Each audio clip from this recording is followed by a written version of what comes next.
From Lagos, the nation's commercial capital, this is the news at 10.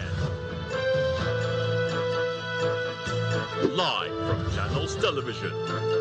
Reporting tonight, Anne Waodo. Hello and welcome. Tonight, Dangote Group Chairman Aliko Dangote formally submits petition against NMDPRA Managing Director Ahmed Farouk to the Independent Corrupt Practices and Other Related Offences Commission for investigation and nationwide scrutiny. Senate passes 2026 to 2028 MTEF and fiscal strategy paper as President Bola Tinubu prepares to present 54.4 trillion naira in 2026 appropriation bill to lawmakers this week nationwide. And House Accounts Committee issues ultimatum to Central Bank of Nigeria to conclude reconciliation of unremitted revenues into federal account with Finance Ministry and Fiscal Responsibility Commission. Dashcam footage reveals couple confronting gunman moments before being killed in deadly Bondi attack. On business news, Nigeria's central bank revokes the operating license of ASO Savings and Union Home Savings and Loans PLC over severe financial distress and regulatory infractions. On sports news tonight, PSG attacker Ousmane Dembele and Barcelona midfield maestro Aitana Bonmate win the men's and women's 2025 FIFA Best Awards in Qatar. And from the nation's capital, Nigerian Bar Association condemns tinted glass permits policy, calls it assault on judicial authority, as police plans nationwide enforcement in January.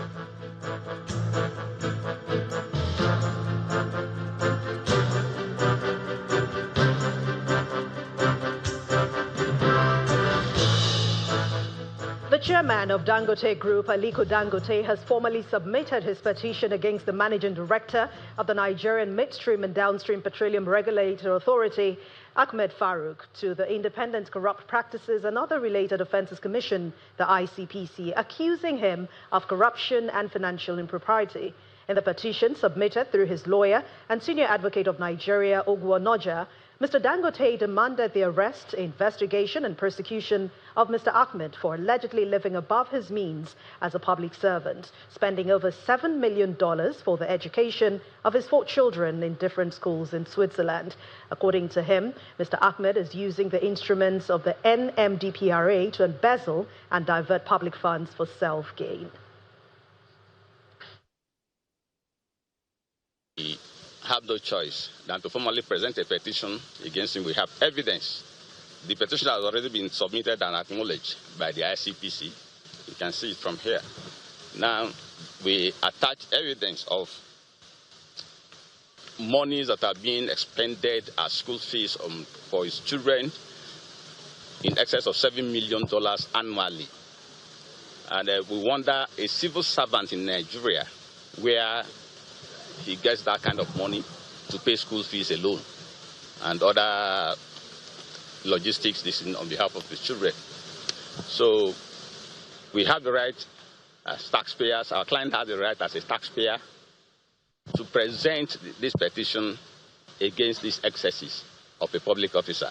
It's for the commission to investigate, and if they found that a prima facie case has been established against the said engineer Farouk Ahmed, the formal prosecution will be taken up against him, and the law will take its course.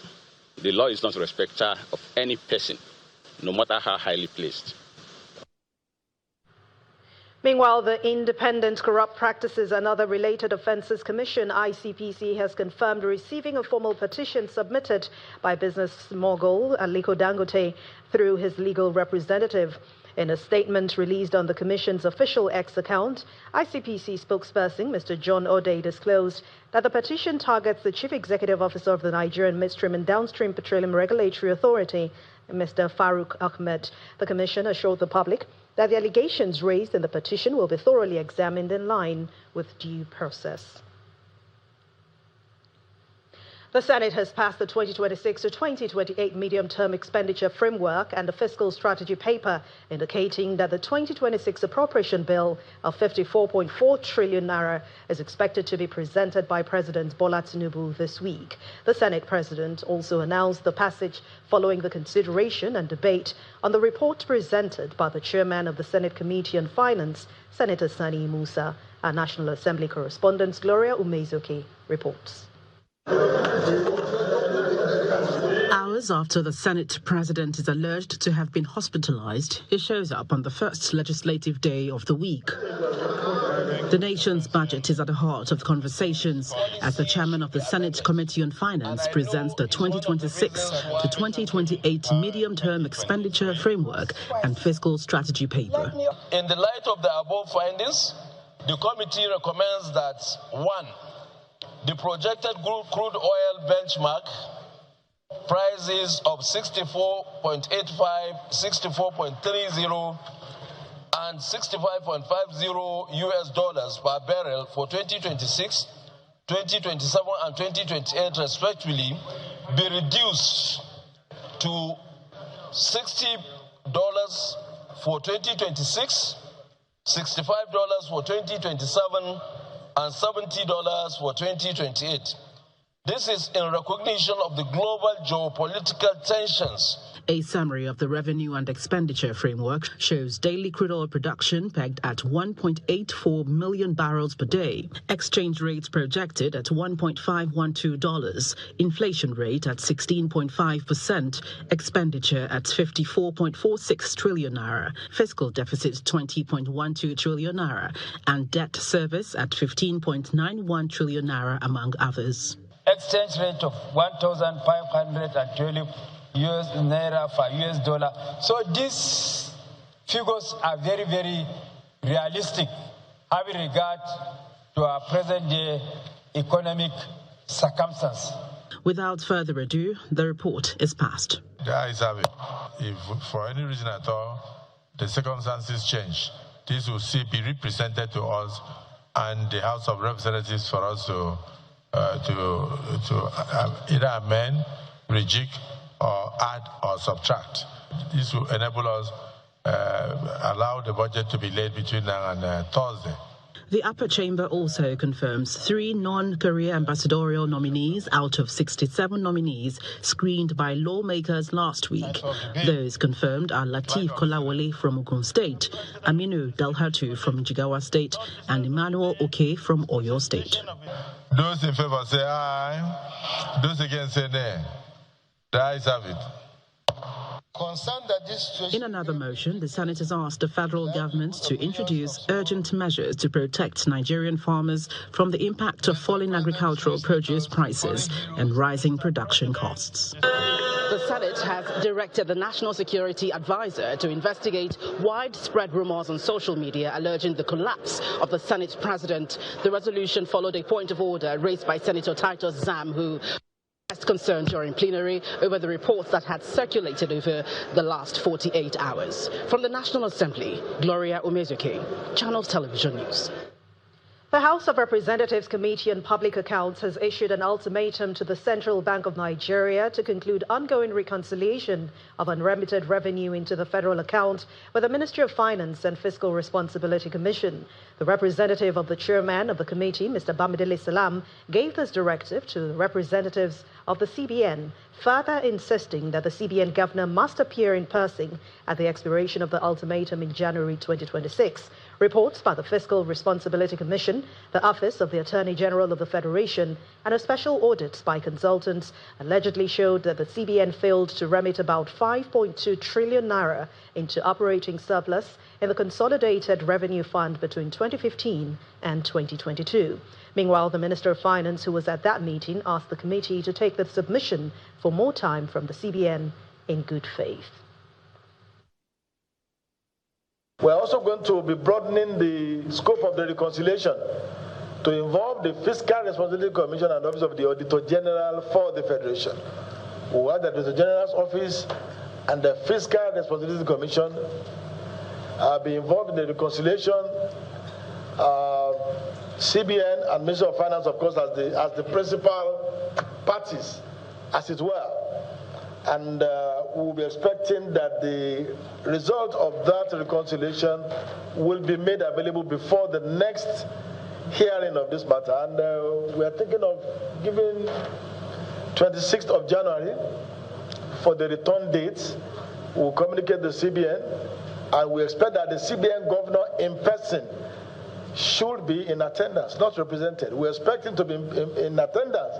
I think we must take in good faith what the governor of Central Bank said, and clearly it's a question of timing, and maybe it's important to put some parameters and some framework in terms of timing. But as for the fact that we are reconciling, we are looking at various aspects.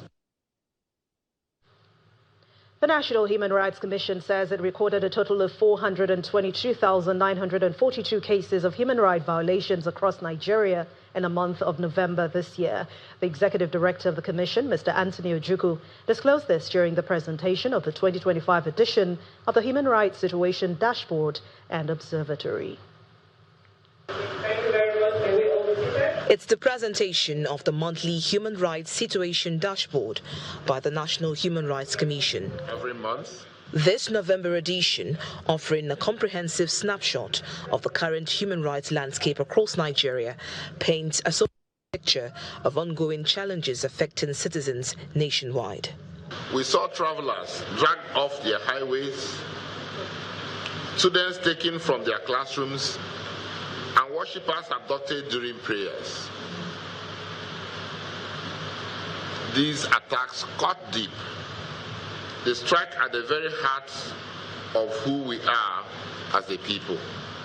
We documented trafficking of children, gang rapes of young girls, and the rape of minors who should be protected and not violated. These acts leave wounds that may never fully heal. They rob children of their innocence and their sense of safety. Latest data for the month of November shows 422,942 complaints across the nation, with the North Central contributing the highest. 10 states topped the list of complaints for November, with Benue, the Federal Capital Territory, and Borno in the top 3. Killings and kidnappings were also rife in November, with kidnapping increasing by 700%, particularly school children abducted in Kebbi and Niger states. A total of 850 Nigerians were kidnapped and 217 deaths recorded as a result of banditry and Boko Haram activities. The Commission also recorded cases of violence against children, women's rights, sexual and gender-based violence, and complaints against freedom of religion. From today onwards, please note that any school that is owned by a religious body, whether it's Muslim or Christian, is a platform for advancing freedom of religion.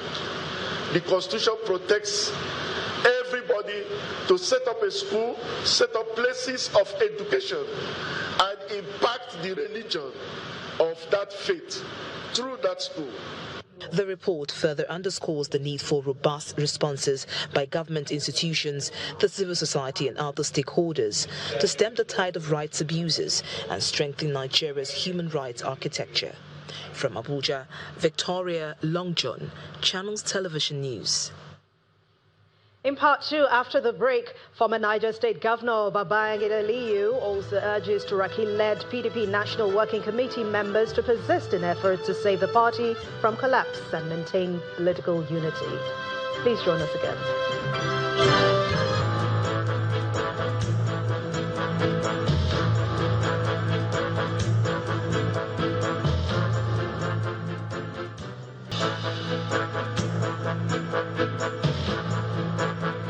Welcome back. If you've just joined us, you're watching the news at 10 on Channels Television, broadcasting live from Lagos. A reminder of our main stories. Dangote Group Chairman Aliko Dangote formally submits petition against NMDPRA Managing Director Ahmed Farouk to Independent Corrupt Practices and Other Related Offences Commission for investigation. Senate passes 2026-2028 MTEF and fiscal strategy paper as President Bola Tinubu prepares to present 54.4 trillion naira 2026 appropriation bill to lawmakers this week. The House Accounts Committee issues ultimatum to Central Bank of Nigeria to conclude reconciliation of unremitted revenues into federal accounts with Finance Ministry and Fiscal Responsibility Commission. And Dashcam footage reveals couple confronting gunman moments before being killed in deadly Bondi attack.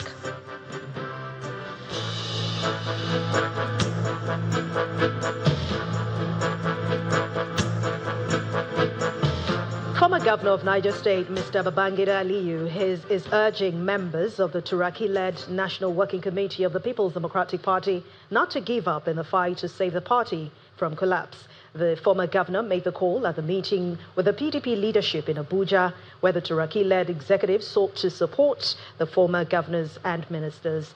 The meeting is part of the ongoing effort by the chairman to consolidate his emergence as the party's national chairman at the November 15 and 16 National Convention in Ibadan, the Oyo State capital. National Secretary to please help us with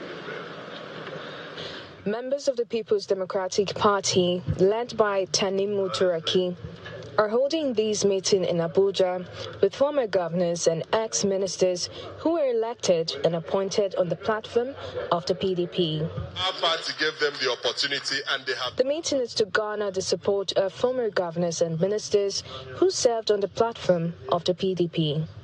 Now that we are planning to make sure that things are done differently, now that we are planning to once again take over the saddle and then reclaim governance, both in the national and the national levels in this country, then we must, as a matter of strategy, discuss with you and then take guidance, take advice, and then take, if you like, even directives from you.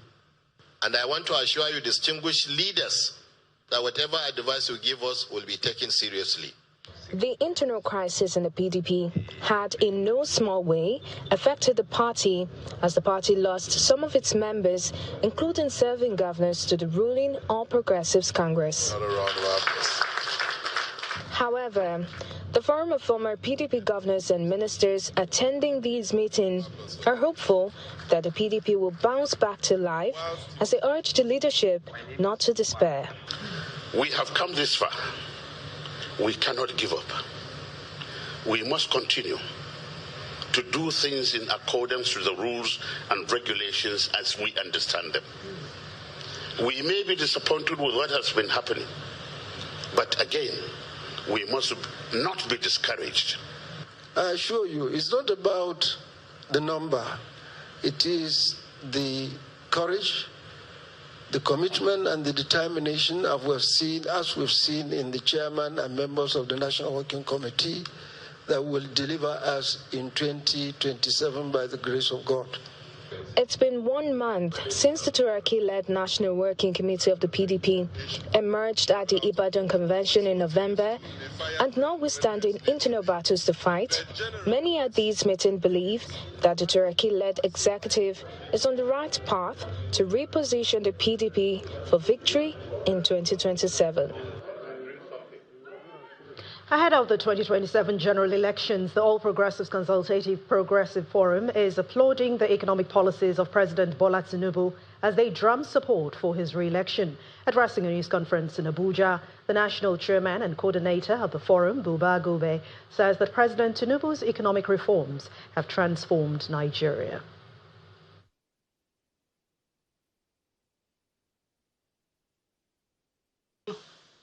Aspirants in the country, we discovered that there's one particular one that we can partner with, and that is President Bola Ahmed Tinubu. What attracted us to him? I'll tell the whole world and Nigerians today. There are other qualities, other reforms he has done that made us to come closer to him. Ladies and gentlemen, the first and foremost was the day he was sworn in, he removed the fuel subsidy by saying the era of fuel subsidy is gone. ladies and gentlemen, that is the person that have the capacity, that have the strength, that have the stamina to, on the day of being sworn in, to tell the whole world that our fears are gone. Our economy will be stabilized and improved. So the first economic reforms introduced and which we have seen the result is the fuel subsidy regime that has been removed.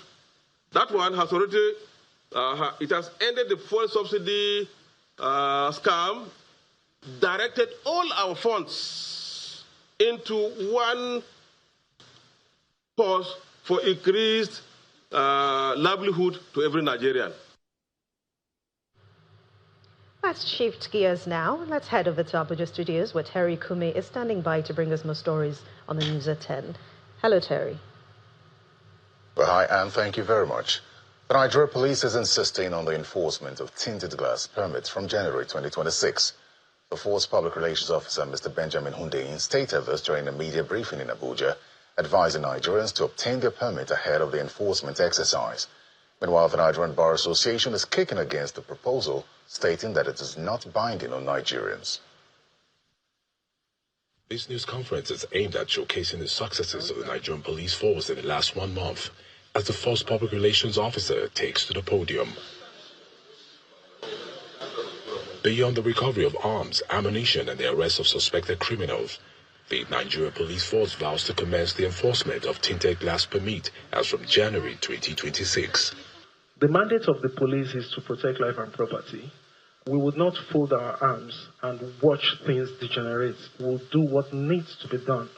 So, like I said earlier, there is no clear-cut order. There is no court order at all restraining the police from enforcing this. And since the case is still ongoing, and in that period, this is causing more criminality, we will do the right thing to start enforcing this permit policy until the court's case can be concluded. At a separate news conference, the Nigerian Bar Association describes the enforcement as a scam aimed at enriching a few individuals. The fullness of such action must be guaranteed. And if it becomes a revenue-generating one, like the tinted glass policy appears to be, then we must all fight it, because you cannot pretend to be fighting security when in actual fact you're only interested in the money you collect from people. And like we said to the IG, if he says it's about security, nobody is checking anything. Once you upload the documents and make the payment, they issue it to you. So you know who is fooling who? It's a scam. And we should call it out for what it is. The enforcement is aimed on the alleged use of cars with tinted glasses by criminals, but the NBA forced the payment of permit fees into a private account. Now, criminal elements now confidently use these tinted vehicles to perpetrate crime. You might not know. We know because we gather information, we gather intelligence, and we maintain crime statistics. How did they arrive at the choice of that company? What is the company doing for them? How is this money being shared? Why is the money being paid into a private account? How did we get there? If it is about fighting security and people already had that permit, why are you, by one sweeping statement, revoke them and require them to come back for data you're supposed to already have? How? It's a fraud. As the back and forth over the legality of annual renewal of tinted glass permit by the police and NBA rages, the Nigerian Bar Association is threatening contempt proceedings against the Inspector General of Police, Kaude Egbetokun. The Coordinating Minister of Health and Social Welfare, Professor Mohammed Pate, says Nigeria remains firmly committed to eliminating malaria despite significant challenges over the past year. He was speaking at the ministerial debrief meeting by the Advisory Board on Malaria Elimination in Nigeria. Professor Pate highlighted remarkable progress, including Lagos State's achievement in reducing malaria test positivity from 90% to just 5%, placing the state in the pre-elimination stage. And a major milestone is the groundbreaking of Nigeria's first insecticidal net manufacturing plant in Oyo State. The first dual AI LLIN manufacturing plant has been, the groundbreaking took place 2 days ago in Oyo State. Now we have this groundbreaking, and by Q2 2026, the first nets will be produced, and 10 million every year, hundreds of jobs, and that would be not only for Nigeria but for Africa. Already you have, and more importantly, the confidence, because it's produced here. It shows that we can also organize to produce. So for us, it's a big push, it's a big success in terms of local manufacturing, but it's also a big win in terms of our effort to tackle malaria. I feel very encouraged by your recommendations of various parts of the program, and continue to count on you to be pointing out for us where we can be blindsided. Well, still ahead on the news at 10, Nigeria's central bank revokes the operating licenses of ASO Savings and Loans and Union Home Savings and Loans PLC over severe financial distress and regulatory infractions. That's on Business News. So stay with us.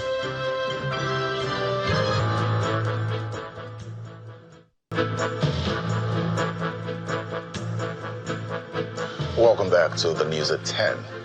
The African Medical Center of Excellence has announced plans to commence bone marrow transplant procedures aimed at curing sickle cell disease in 60 days. The Chief Medical Director of the center, Dr. Brian Deaver, disclosed this during a press briefing in Abuja as the center outlined its milestones in cardiology and oncology, marking a new chapter in advanced specialist care across West Africa.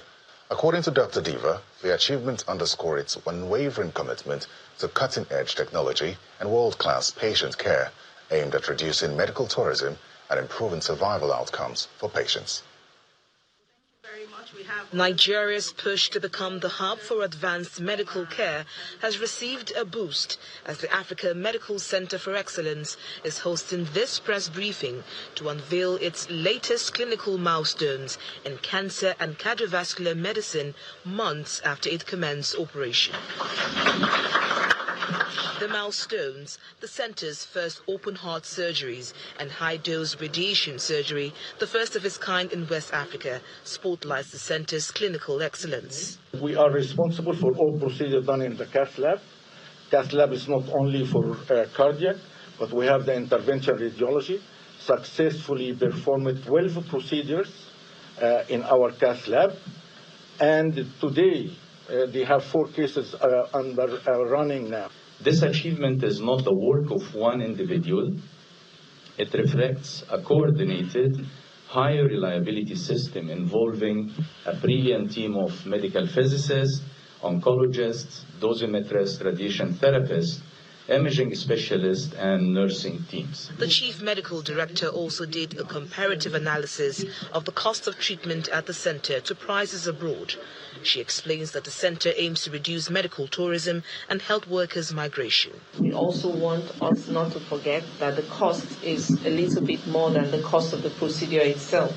You have to look at the cost to the family. So you have more than one person escorting the patient, so you have a cost for travel, which is not part of the cost here, as well as accommodation cost. And then the highest cost is the fact that there is no follow-up care. The center also announced plans to commence bone marrow transplant for the treatment of sickle cell disease within 60 days. The fortunate thing is we have a full stem cell lab here in the building on the 3rd floor, which will accommodate what we need done. We've probably got the most experienced bone marrow transplant specialist in all of Nigeria, who left his hospital in Ibadan and came here and is working with us. And if you ask him, it's probably because he sees the capability of being able to help more people. Yeah. As the Africa Medical Center looks ahead, it reaffirms its vision of delivering globally competitive healthcare solutions for West Africa and beyond. From Abuja, Victoria Longjohn, Channels Television News. Well, that's it from the nation's capital. Back to Anne in Lagos for more on the news at 10. Thank you very much, Terry. Let's head to Oyo State now, where the Governor Seyi Makinde says that he is prepared to absorb the political backlash that comes with major infrastructural investments, insisting the long-term benefits will ultimately ease the burden for whoever succeeds him in office. Governor Makinde made this known in Ibadan, the Oyo State capital, during the official unveiling of the logo for Oyo State's 50th anniversary an event which signals the commencement of the countdown to the state's Golden Jubilee celebration. For the government and residents of Oyo State, it's time to roll out the drums for the state's 50th anniversary. To commence a lineup of activities for the celebration, Governor Seyi Makinde unveils the 50th anniversary logo at the governor's office premises, Secretariat Ibadan.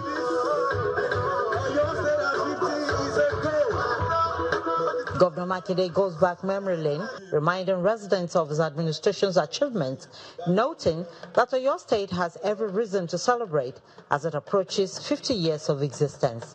He cites the state's cultural legacy and contributions to education, governance, commerce, and national development as part of the reasons. We have a lot of activities. Some people may ask, what is there to celebrate in Nigeria of today? With the hardship, with the poverty around. But in spite of all of this, Oyo State has been making progress. So even if it's just those little steps, little wins, let us celebrate. As activities commence towards the Golden Jubilee, the celebration is expected to feature cultural exhibitions, intellectual engagements, community-based activities, youth-focused programs targeted at reinforcing unity and shared aspirations across the state. Over the coming weeks, the people of Oyo State can expect a series of cultural exhibitions, intellectual engagement, community-based activities, youth-focused programs, and commemorative events that will highlight our unity in diversity, our shared vision, and our collective aspirations. Oyo State is a pace-setter state, a state that continues to set the agenda in advancing the frontiers of development under the able and highly purposeful leadership of His Excellency Engineer Seyi Makinde. As the countdown to the Golden Jubilee continues, Governor Makinde is assuring residents that the anniversary celebration would be inclusive, reflective, and forward-looking. He calls on the people, particularly indigents of the state, to take ownership of the celebration. Bukola Oriowo, Channels Television News. We delve into the world of business now, where Dominic Iwewu is standing by to bring us those stories.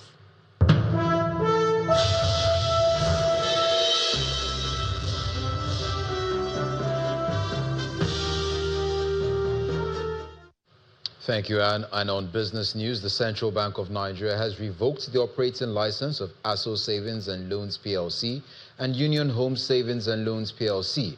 According to the CBN, the two primary mortgage institutions failed to meet key regulatory requirements, including the minimum paid-up share capital threshold for their license category, as well as persistent regulatory infractions. Meanwhile, the Nigerian Deposit Insurance Corporation, NDIC, has commenced verification and payment of insured deposits to customers of the two mortgage institutions, marking the formal start of their liquidation process. The Rural Electrification Agency, REA, and the National Bureau of Statistics, NBS, have signed a memorandum of understanding to jointly conduct a comprehensive national energy survey in Nigeria. A statement released by the REA says the initiative is designed to generate high-quality analytical data to support evidence-based planning and policy formulation in Nigeria. In Nigeria's power and energy sector, the survey, which is expected to be carried out using the multi-tier tracking framework, is reportedly being implemented under the Energy Sector Management Assistance Program of the World Bank. Delta State's Governor Sheriff Oborevwori has signed into law the 1.729 trillion naira 2026 appropriation bill tagged the Budget of Accelerating the More agenda. The 2026 budget, which is over 70% higher than the 2025 estimate, allocates 70% to capital projects and 30% to recurrent expenditure. While commending the Delta State House of Assembly for its timely passage of the bills and the effective collaboration between both arms of government, Governor Borewori says the accompanying laws will strengthen social welfare delivery, standardize and expand teacher education, and enhance the state's legal capacity to tackle terrorism, cultism, and related crimes. The Delta State Anti-Terrorism and Cultism Amendment Law, which seeks to reduce to the barest minimum acts of terrorism, cultism, and activities of related vices. It is very important that I emphasize on all these bills. Let me state clearly that meaningful progress demands bold decisions, and real change comes from the courage to act. So if you don't have the courage to act, you cannot achieve all these programs. In 2026, we will hit the ground running, laying foundation for long-term prosperity and inclusive opportunities. Still with budget matters, the governor of Oyo State, Monday Okwobolo, has presented 939.85 billion naira 2026 appropriation bill before the State House of Assembly. According to Governor Okwobolo, the 2026 budget of hope and growth is designed to build on the foundation laid in 2025 as a capital expenditure of 637 billion naira and recurrent expenditure of 302 billion naira. He maintained that Oyo State will continue to prioritize capital projects such as roads, schools, hospitals, water, housing, and economic projects, real and tangible development. And at the domestic stock market, it's another positive close in the second trading day of the week as investors gain 14 billion naira from some mid-cap equities. Lad Williams tells us more.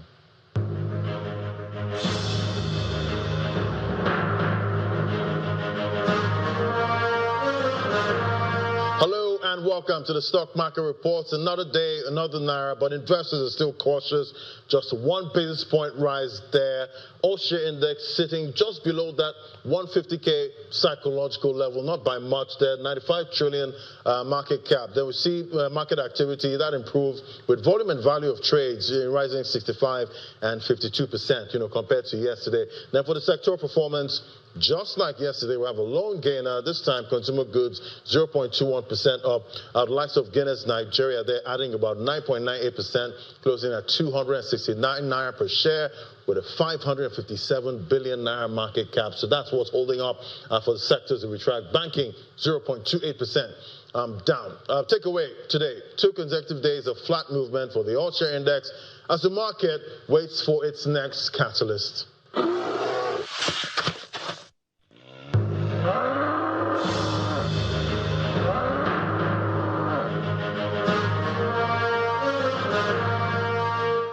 And we end business news with snapshots of major global market figures for Tuesday.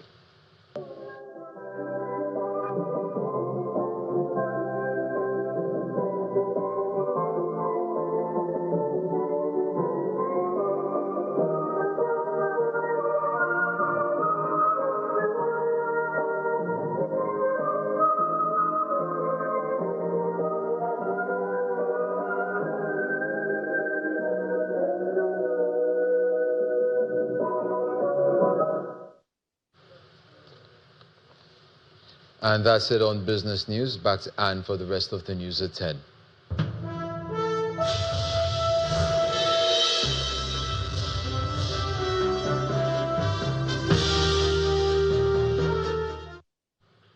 Thank you, Dominic. And outside our shores, the dash cam footage also shows 2 citizens trying to stop one of the alleged attackers in an effort to protect others. The police is investigating a trip taken to the Philippines by 2 alleged gunmen in a month before that attack, following reports that they went to receive military-style training. Hey, Simon Pusey with more on this and international news and around the world in 5 from our London studio. Good evening and welcome to the Channel studios here in London with your international news around the world in 5. Dramatic dashcam footage shows how a couple killed in the Bondi Beach shooting tried to stop one of the alleged attackers by grabbing his gun. Boris Gurman and his wife Sophia courageously stepped in to try to protect others before being shot themselves. Video of the incident shows Mr. Gurman, who was retired, wrestling with one of the gunmen and taking the weapon off him before they both fall onto the road. Meanwhile, Australia's Prime Minister has visited Ahmed Al-Ahmed in hospital after the bystander disarmed another one of the gunmen. Where we have seen evil perpetrated, he shines out as an example of the strength of humanity. Ukraine's biggest private energy provider is living in permanent crisis mode because of Russian attacks on the grid. Most of Ukraine is suffering from lengthy power cuts as temperatures drop. President Volodymyr Zelensky said on Tuesday that Russia knew the winter cold could become one of its most dangerous weapons. Meanwhile, the United States has said it is ready to offer Ukraine NATO-like security guarantees to safeguard an eventual ceasefire following talks in Berlin with European officials and a delegation from Kyiv. The very strong guarantees would be modelled on NATO's Article 5 clause of mutual protection, US officials said, adding that the Russians would hopefully agree to them. A son of the film director Rob Reiner and Michelle Singer Reiner has been arrested and booked on suspicion of murder after the couple were found dead in their Los Angeles home. The Los Angeles Police Department said on Monday that Nick Reiner had been arrested and that he was in custody with no bail. The deceased couple's 28-year-old daughter found her parents in their home with multiple stab wounds on Sunday. Rob Reiner is known for directing several iconic films in a variety of genres, including When Harry Met Sally, This Is Spinal Tap, Stand By Me, and Misery and a Few Good Men. Sudan's paramilitary rapid support forces has been trying to cover up mass killings in the city of El Fasher by burying and burning the bodies. That's according to a research team from Yale University. The RSF had drawn international condemnation amid reports of executions and crimes against humanity when its fighters captured the city in October. Now, analysis of satellite images by Yale's Humanitarian Research Lab shows the RSF likely disposed of tens of thousands of bodies after seizing Al Fasher. The RSF has not responded to the report, but its leader previously admitted his fighters had committed violations in the city. The US military says it has carried out strikes on 3 more boats it has accused of trafficking drugs in the Pacific Ocean, killing 8 people. The US Southern Command posted footage of the strikes on social media and said the vessels were transiting along known narco-trafficking routes and were engaged in narco-trafficking. More than 20 vessels in the Pacific and Caribbean have been targeted in recent months, killing at least 90 people as part of President Donald Trump's escalating campaign against gangs he accuses of transporting drugs in the region. The BBC has said it will defend itself against a $5 billion lawsuit filed by US President Donald Trump over an edit of his 6th of January 2021 speech in a Panorama documentary. Trump accused the broadcaster of defamation and of violating a trade practices law. The BBC apologised to him last month, but rejected his demands for compensation and disagreed there was a basis for a defamation claim. Trump's legal team accused the BBC of defaming him by intentionally, maliciously and deceptively doctoring his speech. Well, I think it's the first thing will be whether the Florida court, on the basis of President Trump's papers filed, will decide they actually have jurisdiction. The BBC will very probably be arguing that they don't. And I think this hinges on who saw it in Florida, how many people does the Florida court feel that sufficient audience was there and sufficient damage was done there for the court to have jurisdiction over the case. And thousands of dinosaur footprints dating back 210 million years have been found in a national park in northern Italy. The footprints, some of which are up to 40 centimetres in diameter, are aligned in parallel rows, and many show clear traces of toes and claws. It is thought the dinosaurs were prosauropods, herbivores with long necks, small heads and sharp claws. And that's your international news around the world in 5. Now back to the Channel studios in Lagos. Thank you, Simon. And now we delve into the world of sports, where Kelly Agiga is ready to take us through the stories.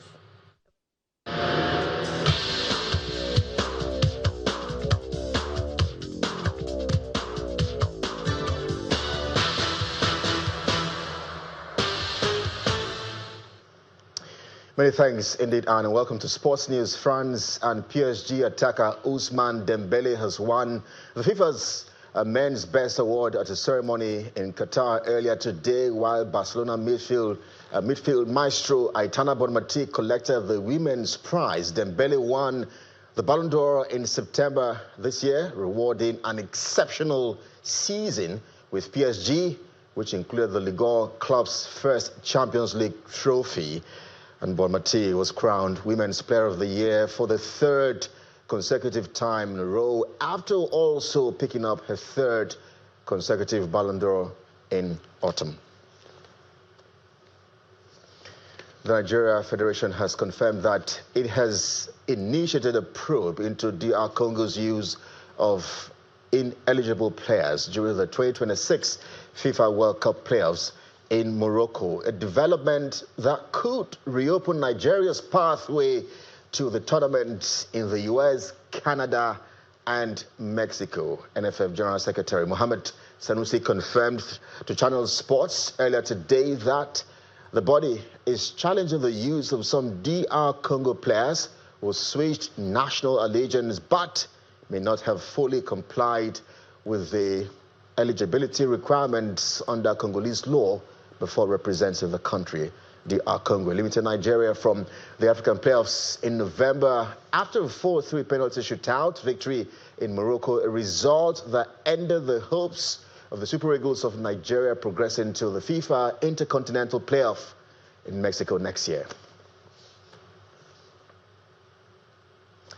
Let's bring you more stories now. Egypt claimed a confidence-boosting 2-1 win over Nigeria in a pre-Africa Cup of Nations friendly in Cairo. The hosts went ahead just before the half-hour mark when Mahmoud Sabir tapped in at the back post after being set up by Ahmed Sayed. The Super Eagles equalized through defender Chidozie Awazim after Zaidu Sanusi's free kick was fumbled by goalkeeper Mohamed El Shenawi.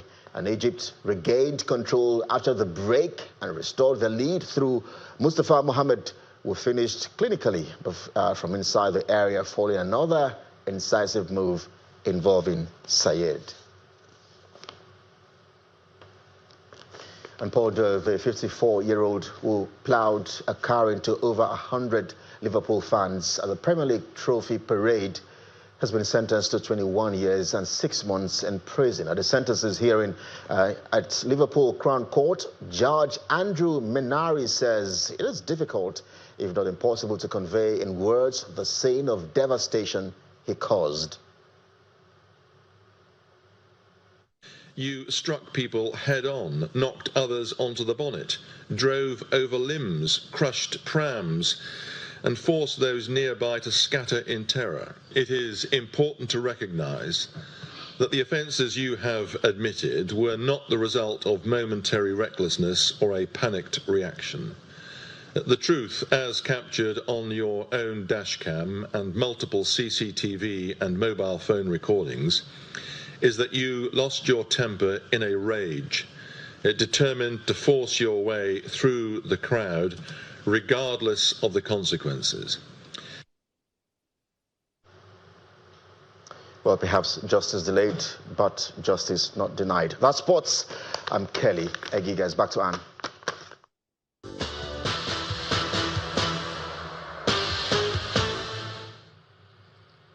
Thank you, Kelly. And the main news again. Dangote Group Chairman Aliko Dangote has formally submitted petition against NMDPRA Managing Director Ahmed Farouk to the Independent Corrupt Practices and Other Related Offences Commission for investigation. The Senate has passed a 2026-2028 MTEF and fiscal strategy paper as President Bola Tinubu prepares to present 54.4 trillion naira 2026 appropriation bill to lawmakers this week. House Accounts Committee has issued ultimatum to Central Bank of Nigeria to conclude reconciliation of unremitted revenues into federal accounts with Finance Ministry and Fiscal Responsibility Commission. And dashcam footage has revealed couple confronting gunman moments before being killed in deadly Bondi attack.